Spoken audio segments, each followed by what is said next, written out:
Merci papa par rapport à votre question. Ce que vous avez évoqué, en fait, rejeter un peu le caractère négatif au peuple noir, ça c'est l'idéologie coloniale. C'est-à-dire l'idéologie coloniale, parce qu'avant la colonisation, il y a eu ce qu'on appelle les missionnaires qui sont venus donc, pour pouvoir venir amadouer les âmes, donc pour préparer le terrain pour la colonisation. C'est-à-dire les missionnaires sont venus, au lieu de dire la vraie version biblique, ils sont venus dire le contraire. C'est-à-dire, bon, par rapport aux catholiques, il y a eu des messes qui étaient dites en latin. Et les peuples africains, en général, croyaient que ces messes-là, c'était pour leur bénédiction, alors que c'était pour leur malédiction.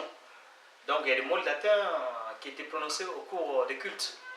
Donc, du coup, c'est un caractère un peu du dominant-dominé.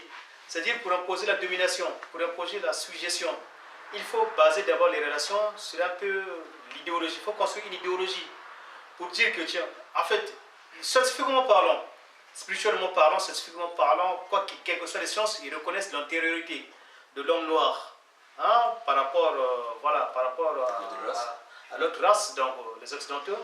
Ils savent l'antériorité, mais vu qu'ils avaient déjà élaboré en fait des plans de colonisation, et la colonisation qui n'est venue qu'après l'esclavage. Donc tout ça c'était déjà élaboré afin d'amoindrir, afin d'écraser le patrimoine spirituel, culturel de tout ce qui nous appartenait. Et souvenez-vous, quand on a vu par exemple la guerre d'Ambouila au Royaume Congo, cette guerre d'Ambouila, ça s'explique de plusieurs manières.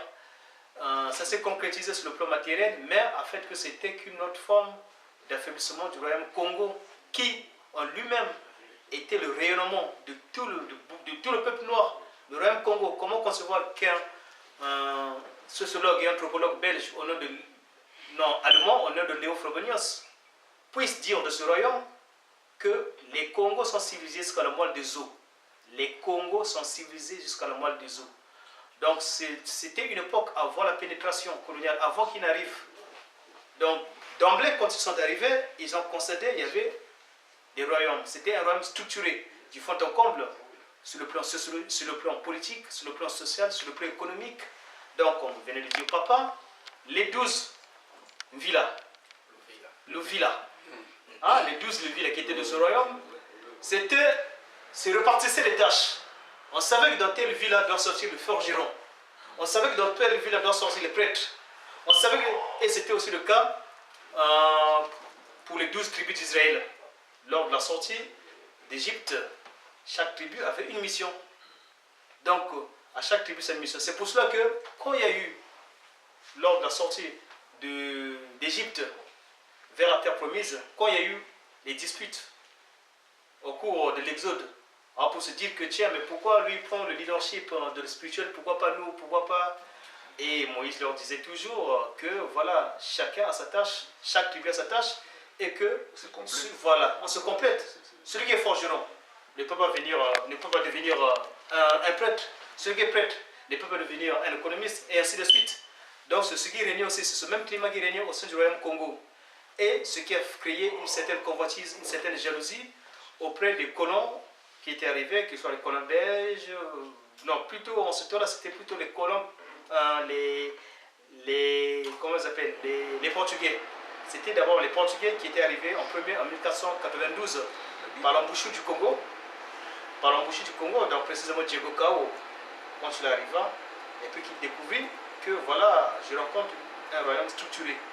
Donc ça ne lui revenait pas, il croyait vouloir apporter la lumière, alors que le royaume de Congo était déjà de la lumière sur le plan structurel, que ce soit spirituel, que ce soit social, que ce soit économique, politique, parce que toutes les institutions étaient bien assises. Et par après, il fallait chercher à démanteler.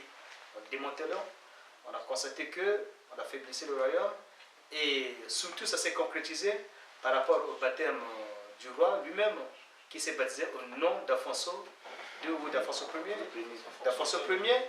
Donc, ce baptême n'était que le passage, en fait, un transfert de la spiritualité. Donc, du coup, comme s'il vendait son âme. Donc, en se baptisant, en se faisant baptiser dans la religion catholique, donc, du coup, il a désavoué son héritage spirituel. Et c'était une autre forme d'esclavage spirituel auquel il s'est adonné sans pouvoir se rendre compte. Et ce n'est qu'après qu'on pouvait réaliser qu'il était devenu facile de déporter ces mêmes ressortissants de Congo Totila, de les déporter des mêmes ressortissants du Royaume Congo vers les Amériques. Et en fait, il y avait une certaine vulnérabilité par après qui s'est créée.